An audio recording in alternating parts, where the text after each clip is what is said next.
Student and friends from Shri Om Sai institute of computer education से बात कर रहा हूँ मैंने पिछली वीडियो में आपको जीएसटी के बारे में बताया था।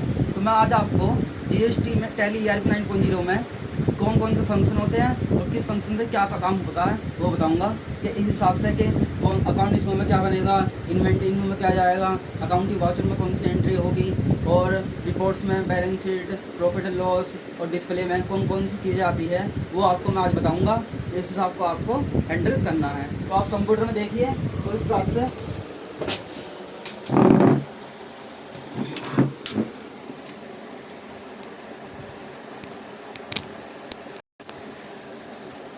डेस्कटॉप पर टैली ERP 9.0 को डबल क्लिक करेंगे।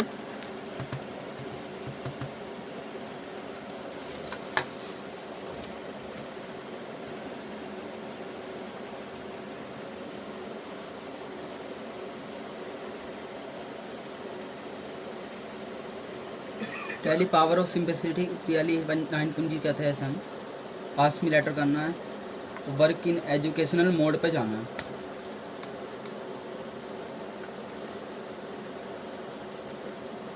सबसे पहले आपको कंपनी बनाने की सिखाता हूँ। मैं दोबारा से रिमाइंडर करा रहा हूँ कंपनी कैसे बनती है। ऑल टैब 1 पे जाना है और क्रिएट कंपनी पे जाना है। नेम डाल देंगे यहाँ पे ओम साई ट्रेडर्स।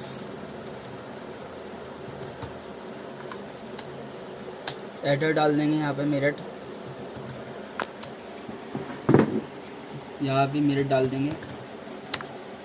एंटर करेंगे। कंट्री इंडिया हमने इसलिए क्योंकि इंडिया में बैठा है। हम अगर किसी और स्टेट में हम अकाउंटेंसी कर रहे हैं तो उसमें और स्टेट आता है। ये हमारे स्टेट वाइज दे रखे हैं, लेकिन हम इंडिया में बैठे हैं तो हम इंडिया सेलेक्ट करेंगे। उत्तर प्रदेश डाल देंगे यहाँ पे। Pin code 250002। Phone number, mobile number डाल देंगे।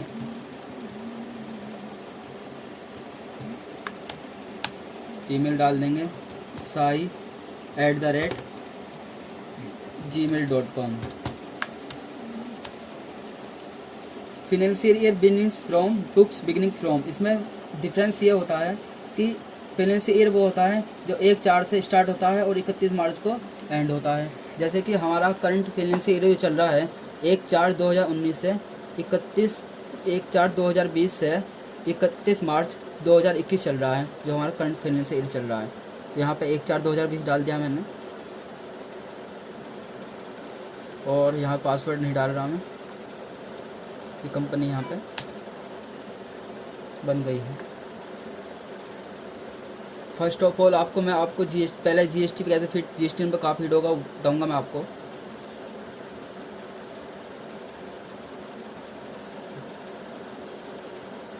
F11 करना है, स्टेचरी एंड टैक्सेशन में जाना है।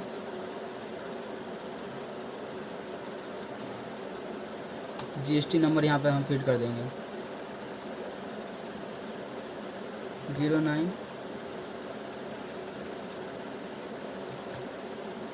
ABSTUV 1 2 3 4 5 1 2 5 यह डाल देंगे। जीएसटी नंबर हम मंथली डालेंगे, यस करेंगे। 1 अप्रैल 2020 आ गया है यहाँ पे। Invoice value 50,000। जीएसटी 8 यस कर देंगे यहाँ पे। जीएसटी क्लासिफिकेशन यहाँ पे यस कर दिया। तो यहाँ पे हम इस हिसाब से जीएसटी नंबर फीड कर लेंगे। एस्केप दबाना है। एस्केप दबाने के बाद आपको मैं मास्टर दिए हुए हैं। इसमें अकाउंट इन्फो में लेजर बनते हैं। क्रिएट लेजर्स बताया था मैंने पिछली वीडियो में, आपको दोबारा से रिमाइंड करा रहा हूँ कि क्रिएट में जाना है और जौन सा भी लेजर बनाना है आपको, सन्डी डेटर्स, सन्डी क्रेडिटर्स, एक्सपेंसेस, कोई सा भी लेजर बनाना हो वो इसमें सेल्स का लेजर बनाना हो, परचेज का लेजर बनाना हो वो क्रिएट लेजर में बनेगा। बैक एस्केप से हम एस्केप कर सकते हैं। डिस्प्ले में क्या होता है, डिस्प्ले में वो लेजर दिखाई देते हैं जो हम बना चुके हैं, जैसे कि कैश और प्रॉफिट एंड लॉस दोनों ये डिफ़ॉल्ट होते हैं और इसमें ही आते हैं ये। कैश का और प्रॉफिट एंड लॉस का। ऑल्टर में हम चेंज कर सकते हैं, जो लेजर बना हुआ है उसे चेंज करना हो तो ऑल्टर में हम चेंज कर सकते हैं। और ये मल्टीपल लेजर होता है क्रिएट में, जैसे कि कोई हमें मल्टीपल लेजर बनाने हैं तो हम यहाँ से बना सकते हैं, सिलेक्ट कर करके ग्रुप वाइज हम बना सकते हैं। ऐसी डिस्प्ले है, ऐसी ऑल्टर है। ऐसे हमने अगर ग्रुप वाइज बनाना है तो ग्रुप वाइज ही बना सकते हो। ग्रुप यहाँ से बनेंगे, हर तरह का ग्रुप बन जाएगा, डिस्प्ले में शो होता है और ऑल्टर में चेंज होगा। ऑल्टर में हमेशा चेंज होता है। Multiple groups, create, display, alter, ये सब हमारे ग्रुप्स होते। ग्रुप्स बनाने के लिए हम इनका यूज करते हैं। और लेजर बता ही दिया मैंने आपको। वाउचर टाइप बनाना है तो वाउचर टाइप बन जाएंगे। ऐसे क्रिएट, डिस्प्ले, ऑल्टर में जाकर वाउचर बना सकते हो आप। जैसे क्रिएट करेंगे वाउचर बन जाएंगे यहाँ पे। Sales voucher, purchase voucher, payment voucher, receipt voucher, contra voucher, ये सब वाउचर होते हैं हमारे। वाउचर का ज्ञान होना बहुत ज़रूरी है। क्विट कर सकते हो। और स्टेचरी इन्फॉर्मेशन में यहाँ पे जीएसटी क्लासिफिकेशन कर सकते हो कि किस तरह से हमारे जीएसटी क्लासिफिकेशन है और कि क्या हमारा रेट ऑफ जीएसटी है, वो आप यहाँ पे फीड कर सकते हैं। Back space. उसके बाद इन्वेंटरी इन्फो में, इन्वेंटरी इन्फो में केवल स्टॉक से संबंधित बातें आती है। और स्टॉक, जैसे हम कोई स्टॉक बनाते हैं और स्टॉक से संबंधित कोई बातें आएगी, इनफ्लो आउटफ्लो बताया था मैंने आपको कि इसमें वो इन्वेंटरी इन्फो में आते हैं। स्टॉक ग्रुप बना सकते हो, क्रिएट कर सकते हो यहाँ से। जैसे गोडाउन है, वेयर हाउस है, जहाँ भी तुम्हारा स्टॉक रखा हुआ है वहाँ से हम बना सकते हैं। ऐसी मल्टीपल है, इसमें मल्टीपल क्रिएट कर सकते हो आप। एक गोदाम में कितनी चीज़ें रखी हुई है उसको हम मल्टीपल स्टॉक में हम मेंटेन कर सकते हैं। और स्टॉक आइटम, ये हम यहाँ से स्टॉक बना सकते हैं, क्रिएट करके यहाँ से स्टॉक बन जाएगा। नेम डालेंगे और अंडर डालेंगे और यूनिट डालेंगे। यूनिट कैसे माप दो, लीटर में, कुंटल में, और नोज, नंबर ऑफ सिस्टम में, नोज में। तो आपको जैसे अकाउंट रखना है उसी हिसाब से आपको यूनिट्स मेंटेन करनी है। और यूनिट और मल्टीपल बनाना है तो मल्टीपल बना सकते हो, क्रिएट में जाके मल्टीपल बना सकते हो आप। दिखा रहा हूँ मैं आपको ओपन करके। यहाँ पे अंडर ग्रुप आ जाएगा और मल्टीपल आपको आइटम बनाने हैं, यहाँ पे बन जाएंगे जिस हिसाब से आपको बनाने हैं। ऐसी यूनिट ऑफ मेजरमेंट यहाँ बना सकते हो। जैसे यूनिट अगर बनानी है आपको, केवल यूनिट का यहाँ पे लेजर बन जाएगा। यूनिट क्रिएशन टाइप सिंपल और सिंबल आ जाएगा, यहाँ फॉर्मल नेम आ जाएगा, यूनिट क्वांटिटी कोड आ जाएगा, UQC और नेचर ऑफ डेसिमल प्लेसेस यहाँ आ जाएगा।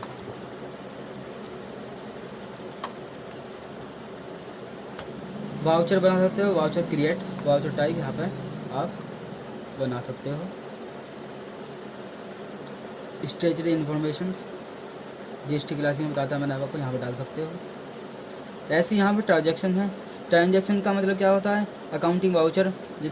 आपको किसी प्रकार की एंट्री करनी है वो अकाउंटिंग ट्रांजैक्शन अकाउंटिंग वाउचर में होगी।